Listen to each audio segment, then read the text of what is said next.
Hello everyone, and welcome to my General Hospital official channel. I hope everyone is having a wonderful day. Before we begin, please hit the subscribe button and give this video a thumbs up. Sam could feel her pulse racing as she paced the length of the Metro Court suite, the folder in her hand feeling heavier with every step.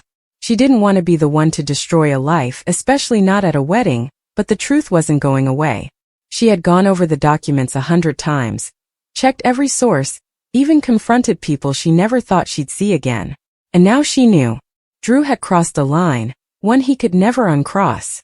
As she heard the soft click of the door, she turned to see Spinelli enter, his expression already apologetic. "Sam," he whispered, "I triple-checked the server. The financial trail is real. Drew did this." Sam clenched her jaw and closed her eyes. "Then I don't have a choice. If I let him keep lying, people get hurt." Spinelli swallowed. "Are you sure you want to do this today of all days?" Sam opened her eyes, resolve sharpening. "I have to. Before he vows forever to someone who has no idea who she's marrying." Meanwhile, downstairs, the wedding was already in motion. Guests filled the elegant ballroom, music echoing softly as servers circulated with champagne. Sonny Corinthos stood near the back, his posture calm but eyes taking in everything. He hadn't wanted to come. He barely had the patience for small talk on a good day, but Carly insisted their presence meant something. Still, Sonny felt restless, an undercurrent he couldn't explain rippling beneath the surface. He watched the groom across the room, adjusting his tie as he joked with the groomsmen. Sonny's jaw tightened. Something about the man felt off, and Sonny's instincts were rarely wrong. When Carly stepped up beside him, she tilted her head. "You're glaring," she murmured. "That your wedding face?" Sonny didn't smile. "I don't like him." Carly sighed. "You don't like 90% of the guys in this town." Sonny leaned closer, lowering his voice. "No. This is different." Carly gave him a long look. "Well, try not to start a fight before the ceremony, okay?" Sonny didn't promise anything. Upstairs, Sam forced herself to breathe as she checked her watch. If she didn't go now, she'd lose her nerve. She grabbed the folder and headed toward the elevator, her stomach churning. She hated this. She hated that she had to be the one to expose Drew. But the truth had a way of rotting everything around it if you kept it buried. And Drew had buried far too much. When the elevator doors slid open, Sam's heart nearly stopped. Drew stood there, adjusting the cuffs of his suit. He looked surprised for a brief moment, then smiled gently. "Sam, everything okay?" She stepped inside, keeping her back straight. "We need to talk." Drew exhaled, amused. "Unless it's an emergency, it'll have to wait. I'm getting married in." He checked his watch. 20 minutes. Sam's voice dropped. "It is an emergency." Drew blinked, noticing the folder now. "What's that?" Sam held it tightly, her nails digging into the edge. "Proof." Drew chuckled nervously. "Proof of what?" Sam stared at him until his smile faded. "Of what you've been doing behind everyone's back." As the elevator descended, Drew felt his stomach knot. "Sam, if this is about a misunderstanding." Sam cut him off sharply. "Don't insult me." The doors slid open on the lobby floor, and Drew grabbed her arm gently. "You're not doing this. Not today." Sam jerked her arm back. "You don't get to tell me what to do. Not when you've done what you've done." Drew exhaled, visibly shaken. "Sam, whatever Spinelli thinks he found." "He didn't think," Sam snapped. "He confirmed. You laundered money through Aurora. And you did it with people you swore you'd never be involved with again." Drew stared at her, jaw locked. "You don't know the whole story." Sam shook her head. "I know enough. And so will everyone else." Inside the ballroom, the lights dimmed slightly, signaling that the ceremony was moments from beginning. Sonny shifted in his seat, still unsettled. Something in the air felt charged, like the moment before a storm. Carly leaned closer. "You're wound like a spring. What's wrong now?" Sonny didn't look at her. "I don't know yet." Carly frowned. "Meaning?" Sonny's voice was low, gravel deep. "Meaning I'm waiting for it." Before Carly could question him, the doors at the back of the room swung open, and Sam appeared, walking with a determination that made several guests turn. She marched right down the center aisle, ignoring the gasps, ignoring the whispering. Drew followed seconds later, his face pale. The officiant froze. The bride's expression collapsed into confusion. Sam stopped dead in the middle of the aisle, raising the folder. "I'm sorry," she said, voice trembling but loud enough for everyone to hear. "But this wedding can't happen." Chaos erupted instantly. The bride looked stricken, Drew's fists clenched, and half the guests stood from their seats. Carly gasped, her eyes flying to Sonny's face just as something in him snapped into razor-sharp clarity. He rose slowly, shoulders squared. "Here we go," he muttered. Drew stormed forward, grabbing Sam's wrist. "Stop this," he hissed. "You're ruining everything." Sam held her ground. "You ruined it when you committed crimes and pretended to be the hero." The groom Drew turned toward the guests, trying desperately to salvage control. "Everyone, Sam is confused." "No," Sam said. "I'm done protecting you." She opened the folder and began reading off transfers, accounts, aliases. Gasps filled the room. But Sonny wasn't listening to the details. His attention snapped to something else, something he hadn't noticed until now. A man standing near the front, the one who'd been hovering near the bride all night. His posture, his watch, the way he subtly moved his hand toward his pocket as Sam spoke. Sonny saw danger instantly, instinct screaming in his veins. "Carly, get down." Before she could react, Sonny launched forward just as the man near the altar reached inside his jacket. Sonny barreled past shocked guests, knocking chairs aside as he surged toward him. The groom turned in confusion, just in time to see Sonny slam into the man so hard they crashed onto the marble floor. A gun skittered across the ground. Screams erupted. "Security!" Carly yelled. Sonny pinned the man, fury blazing in his eyes. "You were gonna pull a gun at a wedding," he growled. "Over my dead body." The room exploded with panic. Security raced in and grabbed the armed man. Guests shouted over each other. The bride sobbed into her mother's shoulder. Sam stared, shaken, as Drew looked between Sonny and the chaos, his carefully composed world cracking apart. Sonny rose slowly, breathing hard, his rage still burning. He pointed at the groom, the man he had instinctively distrusted from the start. "You bring a guy like that to your wedding?" Drew shook his head frantically. "I don't know him." Sonny scoffed. "Yeah? He sure knew you." As security dragged the man away, he locked eyes with Drew. "You were supposed to protect me. We had a deal." Drew's face went sheet white. Guests gasped. Sonny's glare darkened to something lethal. "A deal, huh?" he said, stepping toward Drew. "You want to explain that?" Drew backed up slowly, panic flickering in his eyes. "Sonny, this isn't what it looks like." Sonny moved closer, jaw clenched. "It looks like you brought danger into a room full of innocent people." Drew swallowed hard. "I didn't bring him." Sonny's voice dropped to a low threat. "He said you had a deal." Sam raised her voice before Drew could speak. "Because he did." She held up the documents. "Drew's been working with people who want Sonny out of the picture. He's been laundering money, moving assets, helping them set up a whole network." Sonny didn't blink. "Is that true?" Drew hesitated too long. Sonny's fist came fast. The punch landed squarely, sending Drew crashing into a row of chairs. Guests shrieked as the groom hit the floor. Carly rushed forward. "Sonny, stop." Sonny shook her off, advancing like a man possessed. "You put my family in danger," Sonny growled, pulling Drew up by the collar. "You put every person in this room at risk." Drew coughed, blood dripping from his lip. "I didn't have a choice," he choked out. "They threatened everything, my company, my daughter." Sonny shoved him back. "Then you should have come to me." Drew wiped his mouth. "You were the target. Why would I go to you?" Sonny's voice was a low snarl. "Because you crossed me. And that's the one thing you don't come back from." Sam stepped between them, breathing hard. "Sonny, stop. Hitting him isn't going to fix this." Sonny glared past her. "He lied to all of us." Sam lowered her voice. "And I exposed him. Let the authorities handle the rest." Drew let out a bitter laugh. "You think the authorities can protect me now? Sam, you've doomed me."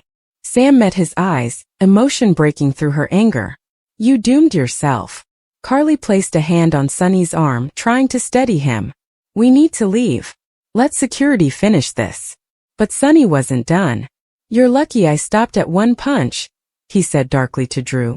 "If that gun had gone off—" He didn't finish. He didn't need to. Security escorted Drew out of the ballroom as guests parted like fearful water around him. His bride watched, devastated, her bouquet trembling in her hands. "You lied to me," she whispered as he passed. Drew closed his eyes, unable to face her. "I'm sorry." But sorry wasn't enough, not today. The guests were ushered out slowly, murmuring, shaken. Sam stood alone for a moment, staring at the scattered remnants of what was supposed to be a perfect day. She felt hollow, bone-deep tired. When Sonny approached her, she didn't look up. "You okay?" he asked quietly. Sam shook her head. "No. But it had to be done." Sonny nodded. "Yeah. You did the right thing." She didn't feel like she had. "I didn't want to hurt him," she murmured. "But I couldn't let him keep hurting people." Sonny glanced toward the doors where Drew had disappeared. He made his choices. Sam finally lifted her eyes. "You think he'll tell the truth now?" Sonny's expression hardened. "He'll tell it one way or another." Carly walked up beside them, rubbing her temples. "Well," she said weakly, "that's one wedding no one will forget." Sam gave a soft, humorless laugh. "Understatement of the year." Sonny looked at Sam softer now. "Take care of yourself. This isn't over." She nodded. She knew it wasn't. Drew's crimes were only the beginning.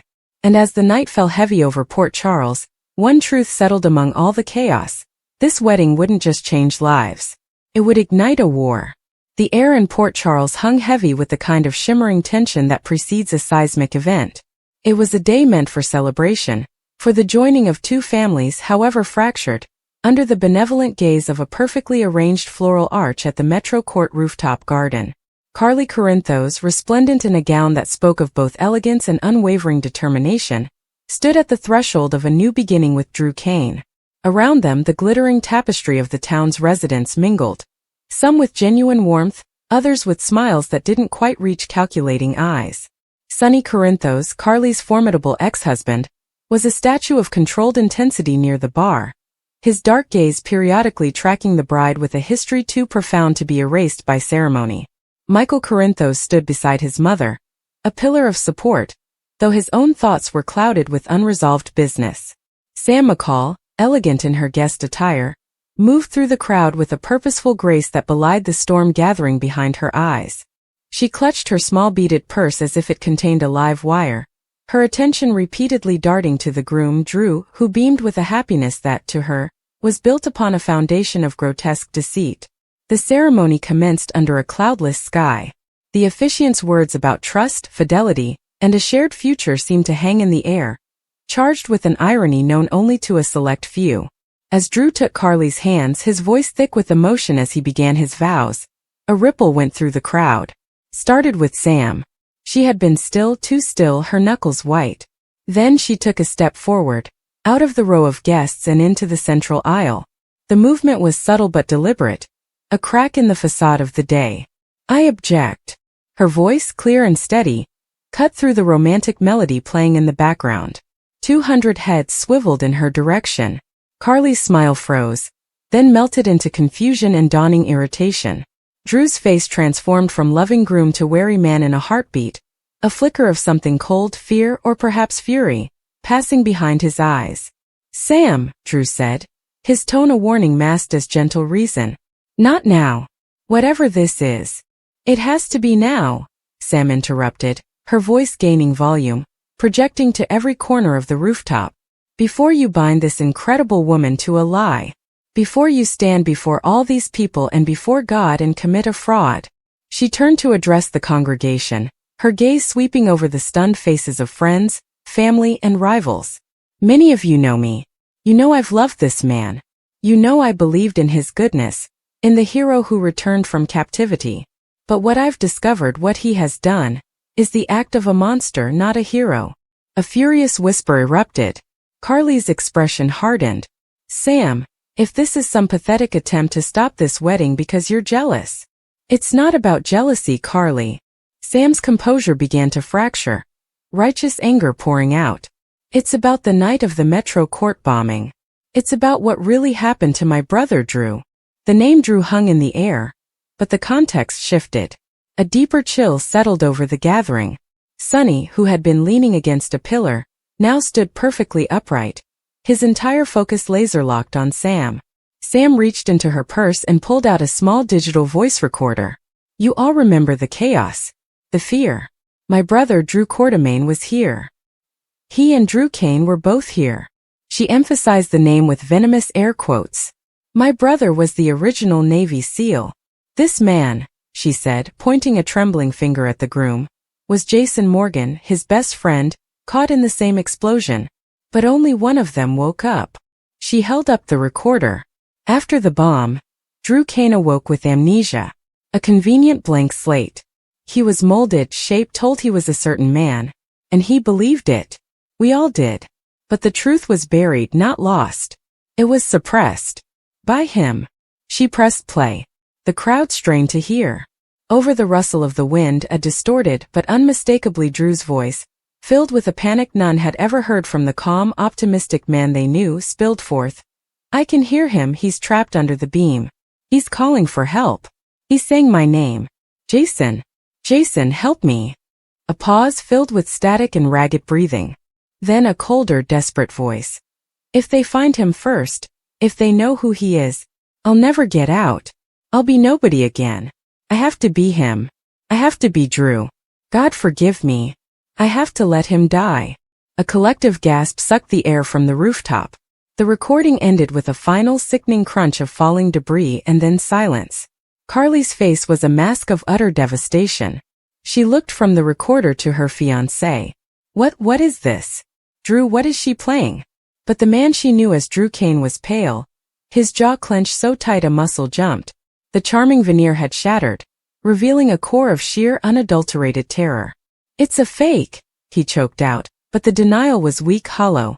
Sam, you doctored that, why would you? It's not doctored. Sam shouted, tears of fury now streaming down her face. It's from a recovered security system feed from a damaged camera in a service corridor. You weren't just a victim that night, Drew. You were a witness to your own crime. You heard my brother, your friend, buried and dying. He called out to Jason Morgan for help. And you, in your confused state, saw your opportunity. You realized if Drew Quartermain died, you could step into his life, his identity, his freedom. You chose to walk away.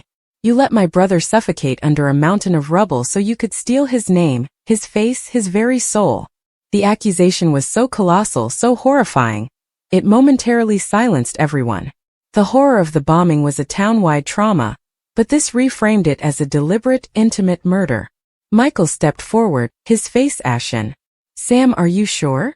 The evidence is irrefutable, Sam said, her voice dropping to a haunted whisper. I've had tech experts verify the audio. The timestamps match the bombing.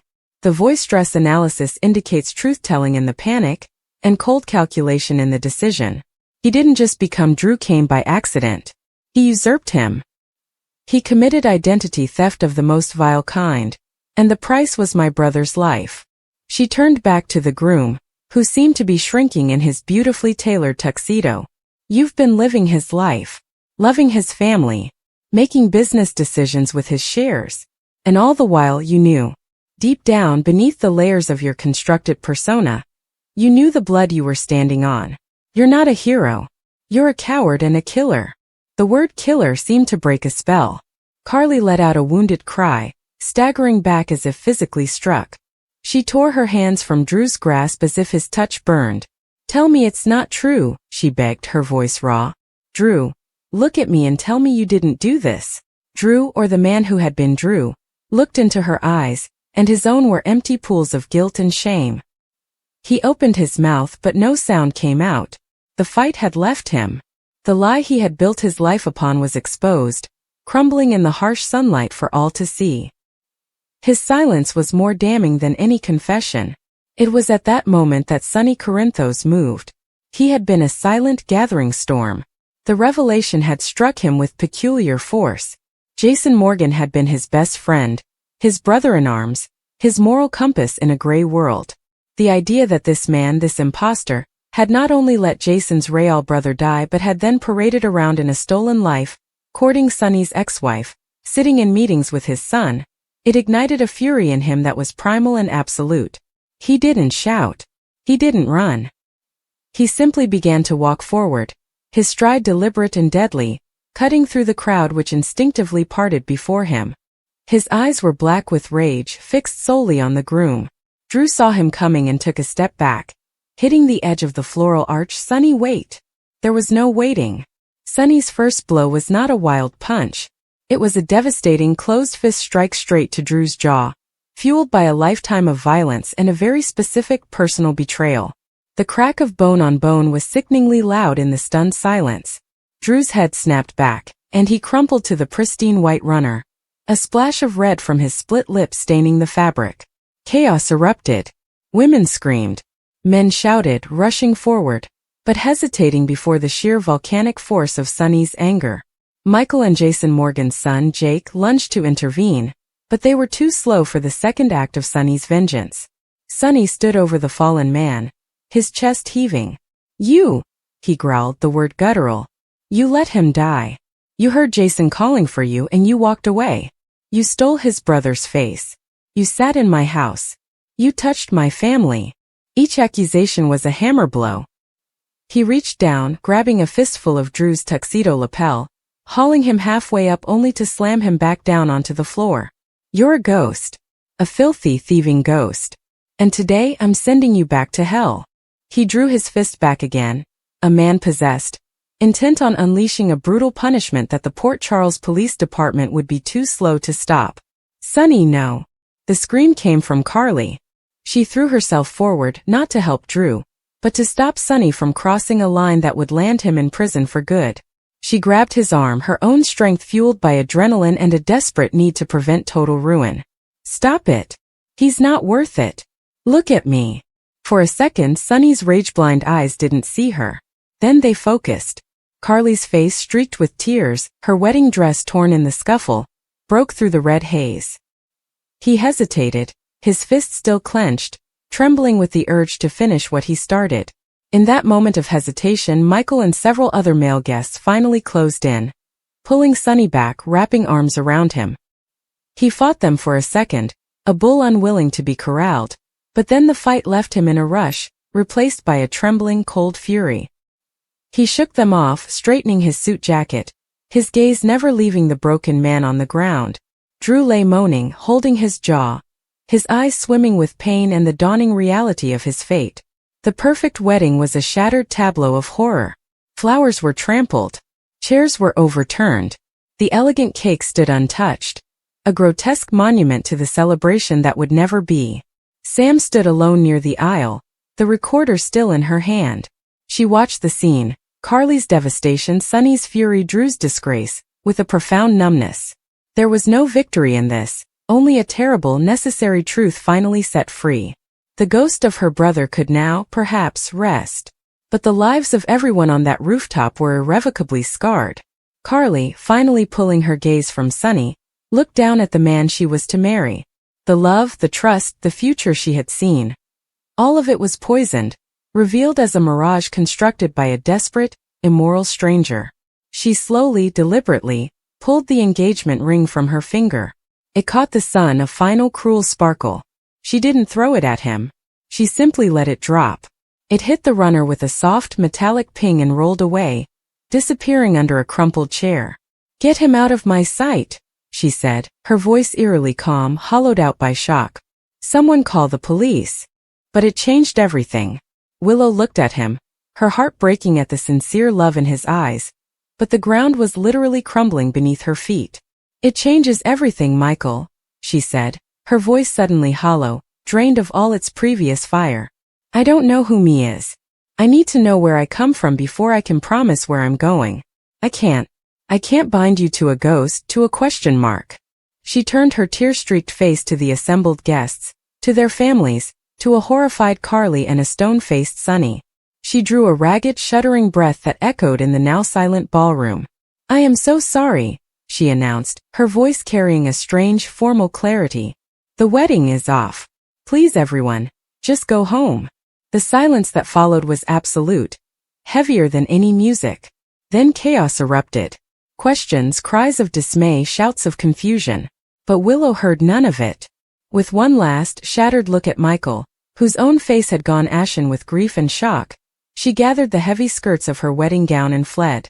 She didn't run toward the bridal suite but past it, down a service corridor, a flash of white silk disappearing into the stark, utilitarian bowels of the hotel, leaving behind a trail of shattered dreams, a humiliated groom, a furious family, and the echoing, destructive power of 6 shocking words. The aftermath, fractures and fallout. In the wake of Willow's flight, the Metro Court ballroom transformed from a sanctuary of celebration into a war room of accusation and grief. The initial stunned silence shattered into a cacophony of voices. Michael Corinthos stood at the epicenter, looking as though he'd been physically gutted. He took an instinctive step to follow Willow, but Sonny's firm hand on his shoulder held him back.